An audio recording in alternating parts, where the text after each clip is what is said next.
O pecado da pornografia, os fundamentos bíblicos. Por que a produção e o consumo de pornografia são considerados pecados segundo a Bíblia? Vamos começar falando sobre esse assunto, sobre o porquê esses pecados são condenados nas Escrituras. Muitas pessoas comentam que ao produzir esses tipos de conteúdo, não estão fazendo mal a ninguém. No caso, não é um pecado de desonestidade, que a pessoa não está roubando ou tirando a vida de alguém. Mas será que isso mesmo, esse argumento tem respaldo social, moral e bíblico, teológico? Então vamos aqui argumentar sobre esse assunto, sobre a questão da produção que muitas pessoas hoje em dia fazem de conteúdos adultos, também considerado como pornografia. Vamos falar sobre esse assunto, a raiz no coração, luxúria com adultério. Jesus deixa claro no Sermão do Monte: quem olhar para uma mulher com intenção de cobiçá-la, já cometeu adultério com ela no seu coração. Mateus capítulo 5, versículo 28. Cuidado com o pecado sexual. É uma das coisas que mais atrai o homem.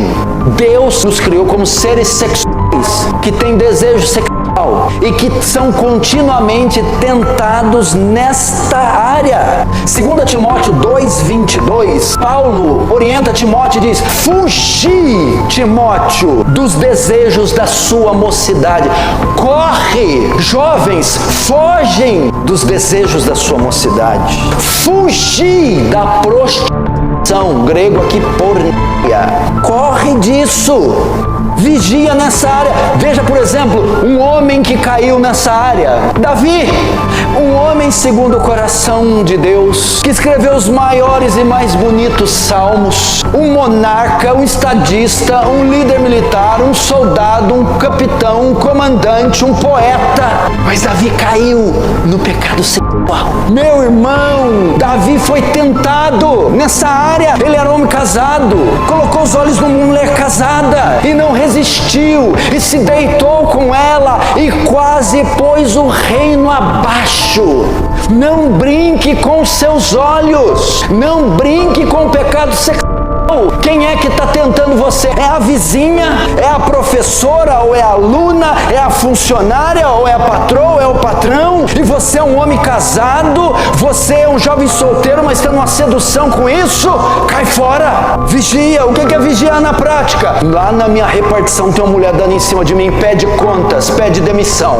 Bloqueie isso! Não flerte com isso! Sansão, outro homem que caiu com essa área, caiu com o pecado sexual, se prostituiu com uma mulher íntima e pôs os seus olhos em Dalila, uma filisteia, terminou cego, acorrentado, morto com um palácio caindo na sua cabeça por causa do pecado sexual. Cuidado com isso. Assim, o pecado não se limita apenas ao ato físico, mas começa na mente. Ao assistir conteúdos adultos, é portanto um ato de luxúria, pecado permanente mesmo físico quando não há contato físico. Vamos falar um pouco sobre a pornografia, porneia, imoralidade sexual que abrange a pornografia. No Novo Testamento, a palavra grega porneia representa toda forma de imoralidade sexual, adultério, prostituição, incesto e etc. Embora a Bíblia não mencione diretamente a pornografia, este termo engloba claramente conteúdos que incitam à luxúria. Versículos como 1 Coríntios capítulo 6, verso 18 diz: fugir da imoralidade sexual. Quem peca sexualmente peca contra o próprio corpo. E em 1 Tessalonicenses capítulo 4, versículo 3, a vontade de Deus é que vocês santifiquem e fujam da prostituição. Reforçam essa ideia. Além disso, Efésios capítulo 5, versículo 3 afirma que nem mesmo um indício de imoralidade sexual deve existir entre os santos. No caso, ele fala aqui no contexto, nem mesmo piadas, no caso, conversas imorais também não é permitido, não convém a um cristão. Sobre questões de imoralidade, piadas desse tom, desse nível, também é condenado para quem se diz um verdadeiro cristão. Porém, por que quem faz a pornografia também peca? As pessoas que são criadoras de conteúdo, atores e atrizes, porque eles vivem em pecado. Alguns têm o argumento de que não estão fazendo mal a ninguém, não estão matando, nem roubando e nem ganhando dinheiro desonestamente, como fazem os políticos e etc. Mas por que a Bíblia indica isso como pecado? Primeiro, a violação da dignidade humana.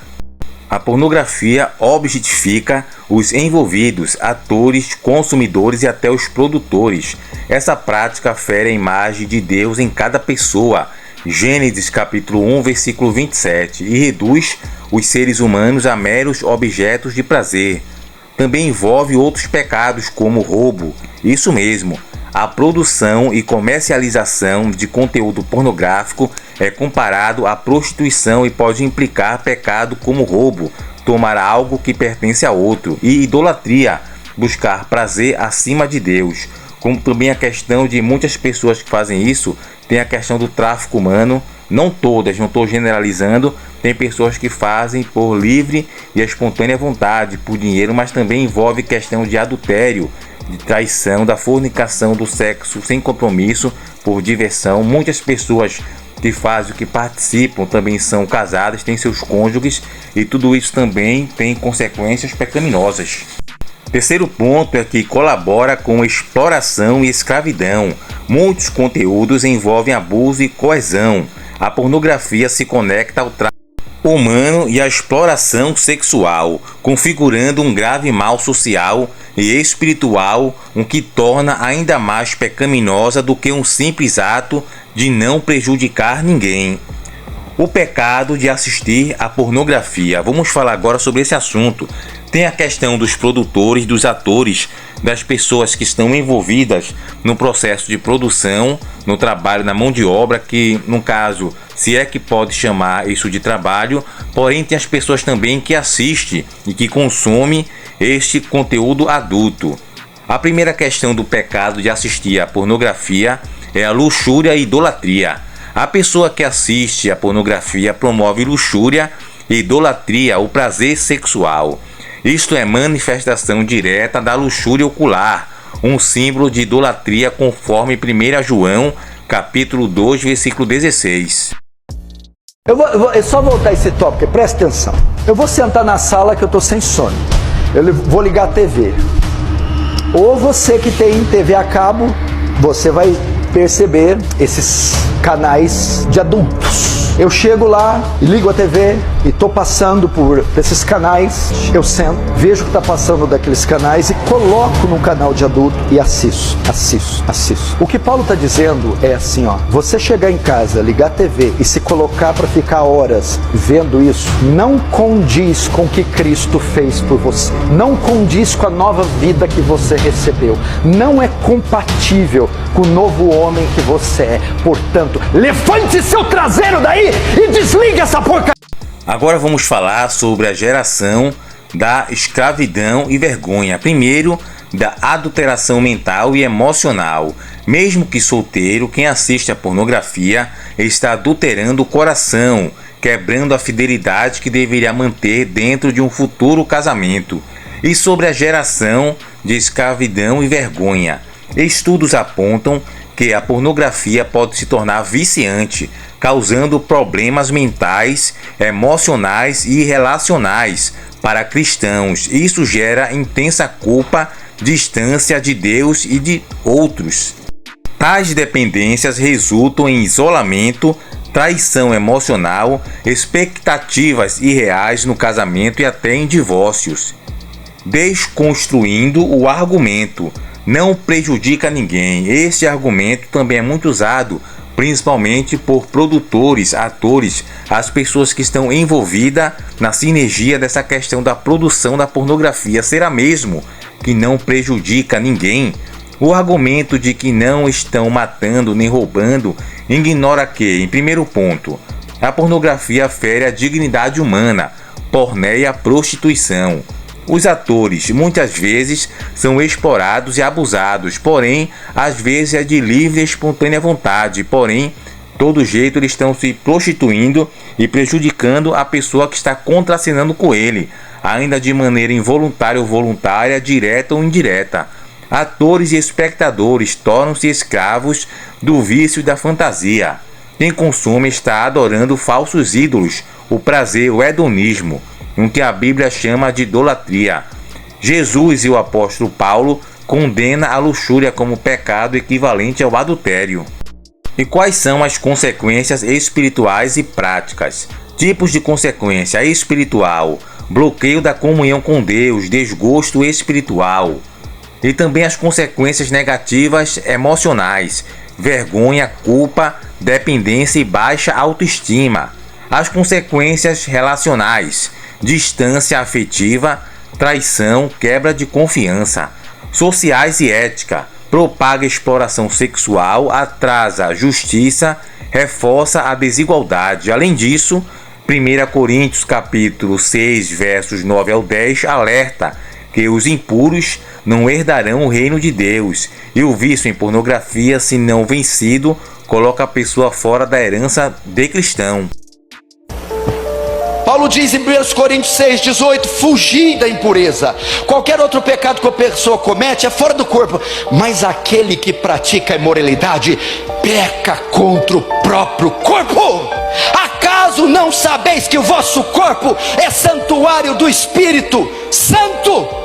Olha o que Paulo está dizendo, parece hoje. Acaso vocês não estão carecas de saber? Vocês não sabem que são separados? Não sabem que Deus os redimiu? Não sabem que Deus os comprou? Não sabem que Ele enviou o sangue dele por vocês para separar vocês dessa imundícia? Imagina os Tessalonicenses. Sim, sabemos. Então por que está continuando? Tem 2 telões ali. 2 ali. Dá teu celular aí. Dá teu celular. Deixa eu ver o histórico das 2 últimas semanas. Vamos plugar ali. Vamos plugar. Me dá aí. Me dá o histórico dos filhos. Aí. Fique tranquilo. Não vai ter jeito de plugar. Não vamos ver. Eu não vou ver. Eles não vão ver. Sua mulher não vai ver. Seu filho não vai ver. Seu pai não vai ver. Ninguém. Eu não vou saber. Mas aquele que tudo vê, tudo sabe, tu conhece, esse já tem testificado. Agora vamos ao assunto que importa: como buscar libertação em Cristo. Apesar da gravidade, o Evangelho oferece perdão e restauração. Primeiro, confissão e arrependimento sincero. 1 João capítulo 1, versículo 9 promete perdão. Fuga e vigilância, instalando filtros, evitando gatilhos. Terceiro, responsabilização contra habilidade, compartilhar lutas com pessoas confiáveis. Reorientar a mente. Segundo Filipenses capítulo 4, versículo 8, meditar no que é verdadeiro, puro e honesto. Quinto, apoio comunitário e emocional, buscar aconselhamento cristão e lutar em comunidade. Ou seja, produzir ou consumir pornografia não é um vício inocente, mas sim um conjunto de pecados. Pecados da luxúria e idolatria, Mateus capítulo 5, versículo 28 e João capítulo 2, verso 16, objetificação e exploração humana, quebra da santidade e fidelidade, consequências espirituais, emocionais e relacionais graves. Porém, há esperança. Cristo liberta e renova para quem se arrepende. Há perdão, restauração e poder para viver em liberdade. Então você observa, amigo e querido irmão, neste vídeo que a gente falou um pouco sobre essa questão da pornografia, dos pecados e das consequências, que também é um pecado que vem crescendo com o advento da internet. Que você possa estar atento a todo esse assunto. A gente vai fazer aqui mais vídeos referente a uma série referente à imoralidade sexual e sobre esses assuntos. Então se inscreve no canal, ativa o sino de notificação para receber todos os novos conteúdos do nosso canal. Fiquem todos com Deus e até o próximo vídeo.